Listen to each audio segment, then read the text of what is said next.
Hi Booklovers, welcome back to my channel. The Hating Game movie finally came out and I got to watch it. I actually watched it a little while ago, like over a week ago, so this review is a little late, but this is gonna be my general random thoughts on how the movie went, how it compared to the book. There are going to be some spoilers for both the movie and the book just because there are some specific scenes that I want to get into that will definitely spoil, some big parts of the book and movie. The Hating Game movie was a limited release kind of movie where it's not like in every single movie theater. I did try to look it up to see if there would be any showings near me, and the closest one was in Santa Monica, which is over 20 miles away, and it would have taken me like 40 minutes to get to, so I passed on that. I was like, let me just watch this in the comfort of my own home, on the sofa, under my blankets, and that's exactly what I did. I also debated whether to rent it or buy it. Buying it is around twice the price of renting it. I debated this for like a good hour before I watched it with some friends, but I did end up buying it, and I am pretty happy that I did because I already ended up rewatching it. I bought it through Apple TV, but if you are curious to see where you can find it, you can find it on like most streaming places like Amazon Prime, Google Play, YouTube I think has it as well, so you could buy it or rent it there. I was really excited about this one ever since this adaptation was announced because The Hating Game by Sally Thorne is one of my favorite romance books of all time. I haven't reread it though since the first time and the only time that I ever read this book, but it is such an amazing enemies to lovers office romance. I mean, if you haven't read it, you are probably in a very small minority. It is a very, very popular and hyped book. It was huge when it first released, and honestly, it was totally worth the hype for me. But I mean, this book became a blueprint for enemies to lovers romance books, for office romances. It came out back in 2016, so 5 years ago. I haven't read this book in 5 years, but honestly, my memory of it was pretty solid. Also, I'm looking at this and I just remembered I got to meet Sally Thorne. She signed my books. I met her when she came to the US. She signed at the Ripped Bodice with Christina Lauren, and that was such an amazing signing. She is a total sweetheart, so I am extremely happy for her that this book, her debut book, ended up being adapting into a movie. So I waited a little bit to watch this. I didn't watch this like exactly on the release day like I did for Bridgerton. That one I could not wait for, but here I waited a little so I could watch with my friends, like virtually watch with my friends, and I'm glad I did because I wasn't too sure what to think of it. But waiting a couple days, I was able to see that people were actually enjoying this movie. People who have read the book, people who haven't, they were liking it. And by people, I mean the people that I follow on Instagram, people who actually read romance books, they were liking this adaptation. So going into this movie, I had some pretty positive thoughts. And I saw that it also had a 75% on Rotten Tomatoes, though I don't know how many people really care about that, but at least it's a pretty good indicator for me that like the general population at least liked the movie too. I'm not gonna lie, I was a little wary. Even though the trailer did look cute, it wasn't, bad, I was still terrified because most of the romance book adaptations that I have experience with is through passion flicks, which is not the best. I've seen the trailers for passion flicks movie and they're not great, but at least with the Hating Game movie, they had some pretty solid actors. Like, at least I recognized an actor, Lacey. So going into this one, I had some good thoughts, and when I finally watched it, it wasn't bad at all. I liked it. I didn't love it, but it was entertaining and enjoyable. It was good for what it was, a rom-com. On its own, as a holiday romance, a holiday rom-com, I can definitely see people enjoying this one. Like people who haven't read the book, I can see them enjoying this movie on its own, and as an adaptation, it was pretty faithful to the book, at least from what I remember. Again, I did not end up rereading it, but I did have expectations for like certain scenes in this book to be translated into the movie that I'll get into a little bit later. I was mostly excited about the paintball scene, the scene where Josh takes care of Lucy, and then the reveal about the favorite color thing at the end. Those were like the highlights of the book for me, so I was excited to see how the movie would do justice to them. I was also really curious about the R rating for this movie. Like everywhere I saw except for Amazon Prime, it was rated R, and I was like, I don't think the book was actually that steamy. It was a fairly faithful Black book, I think. I mean, there's some making out. The elevator scene, obviously, but Sally Thorne is not known for her hot books, right? So I was like, okay, this is another thing to get excited about, but after watching it, that was a disappointment. The R rating is probably for all the cursing in this movie and nothing steamy. I do think though that after watching Bridgerton, that kind of spoiled me in terms of like the love scenes in movies or shows. Those scenes were so well done in Bridgerton, and here, I mean, it was okay. It was still fairly fade to black. There's maybe 2 scenes of Lucy and Josh making out, getting ready to have sex, but nothing that would make me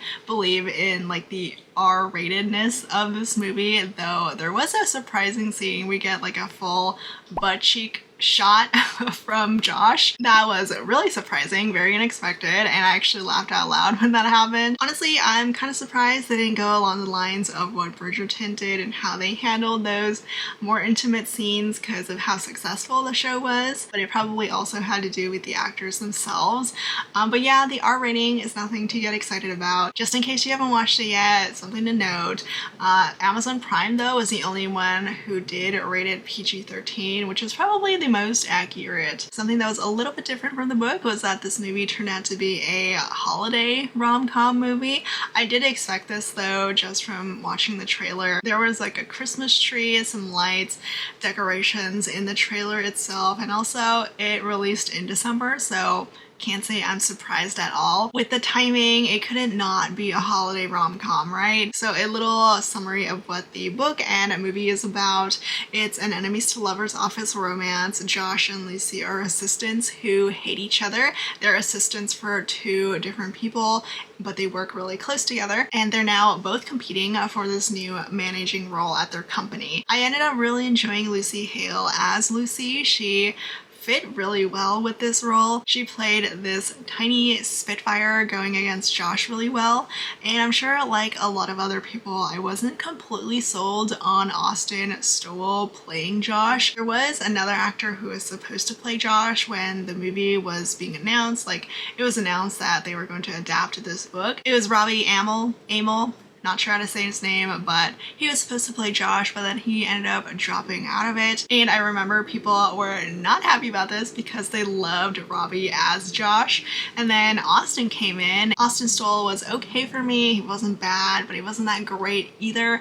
I honestly think it's something to do with his voice. His voice didn't really work for me. It was a little too soft. Like, there was no emphasis or passion in his voice, and he also looks so much better with a beard. His clean-shaven face in the movie wasn't doing him any favors. I mean, I get it, Josh is a clean-shaven kind of guy, he had to do it for the movie, but he just looks so much more attractive with some scruff. I did, however, like the height difference between them. I don't remember if it's something that was big in the book, but it was really nice to see in the movie. It's mainly just Lucy Hale being really tiny. She's 5'2", and Austin Stowell is 6'1", though Lucy does wear a lot of heels in this movie. I don't remember her being a heel kind of girl in the book though. This has nothing to do with the movie or the story, but it was just something that I couldn't help noticing. Like, anytime Josh and Lucy were standing next to each other, there was this giant height difference between them, which was really cute. Some specific movie scenes that I do want to get into are my favorite scenes, like the paintball scene, the elevator scene, when Josh takes care of Lucy, the whole wedding, and the ending with the reveal. I do remember the elevator scene being like the hottest part of the book. It wasn't like hot, but it was still, you know, something exciting. It was the first time they kissed in the movie and the book. It was in the elevator, but in the movie, I was really surprised by how early that happened. I'm pretty sure it happened later on in the book. It was a fairly slow burn kind of book. It was in the first half hour of the movie, and it was just, it took me by surprise because I didn't expect it to happen that fast. Not much buildup between Josh and Lucy just yet before they start making out in the elevator. 25 minutes into the movie, we're just pretty much told that they hate each other and that they argue all the time, but I didn't really feel it just yet. Like, I didn't feel the tension between them. The actual scene itself was fine, like they were making out in the elevator, cool, but it was just the lead up to it that wasn't that great for me. So I couldn't really even get excited about it because it just happened like that. The paintball scene was the most disappointing part of the movie for me. It was extremely underwhelming. I remember loving it in the book. I thought it was hilarious, but in the movie it was just so unfunny. It could have been so extra with the shots here, like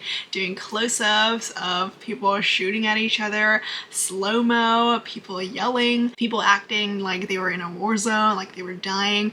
But no, it was literally like we were watching people playing paintball, which is boring. Also, we barely got to know any of the coworkers that they were playing against, so anytime someone showed up, I'm like, who are you? I did like the scene right after where Lucy gets sick and Josh has to take her home and take care of her. Josh/Austin was wearing this really tight shirt, like this long sleeve black t-shirt that was so tight on him that you could see like all his arm muscles. I was like, oh wow, you really couldn't tell that he was so ripped because he was wearing suits all the time. His arms were so emphasized. But other than the eye candy, it was a really sweet scene. You finally get to see Josh and Lucy being more vulnerable with each other. You can finally see that Josh actually genuinely cares about Lucy. So this was a good scene that I felt like matched very well with the book. The wedding scene was good. I liked it. It was perfectly awkward like it was in the book. Lucy blowing up at Josh's dad was great. I was just waiting for her to tell him off. And who can complain when there's the only one room and only one bed trope here? And this last scene, the scene at the end, is probably the most spoilery, so if you want to skip